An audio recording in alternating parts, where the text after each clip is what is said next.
இந்த பெரிய லாரி, பெரிய ட்ரக்கு, ஏன் சின்ன டெம்போல கூட பார்த்தீங்கன்னா, sound horn, horn okay please இப்படிலாம் எழுதி வச்சிருப்பாங்க. அதாவது நம்ம ஊருக்காரங்க தேவையில்லாத நேரத்துல தான் அடிப்பானுங்க ஹாரன.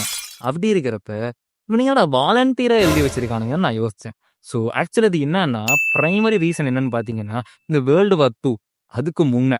அப்பல்லாம் பார்த்தீங்கன்னா, ரோடு சின்னதா இருக்குமா, லாரி பெருசா இருக்குமா. அது இல்லாம சைட் வியூ மிரர் வந்து சரியா இருக்காதாமா. ஏன் இல்லாம கூட இருக்குமாமா. ஸோ அப்படி இருக்கிறப்ப பின்னாடி வர வண்டிங்கெல்லாம் ஓவர்டேக் பண்ணும்போது ஹார்ன் அடிக்காம வந்து நசுங்கி செத்துறக்கூடாதுங்கிறதுக்காக ஹார்ன் அடிச்சுட்டு வாடா அப்படிங்கிறதுக்கப்ப சவுண்டு ஹார்ன்னு எழுதி வச்சிருக்கானுங்க. ஸோ அது இல்லாமல் இந்த வேர்ல்டு வார் 2 அப்போ பார்த்தீங்கன்னா வண்டியெல்லாம் வந்து கெரோசினில் ஓடுமாமா. டீசலே கிடைக்காது. ஸோ கெரோசினில் தான் ஓடுது. கெரோசின் டீசலோட வேகமாக பற்றிக்கும். ஹைலி இன்ஃப்ளேமபிள் பார்த்தீங்கன்னா. ஸோ அதுக்காக ஓகே ஆன் கெரோசின் அப்படின்னு பின்னாடி எழுதி வச்சிருக்காங்க.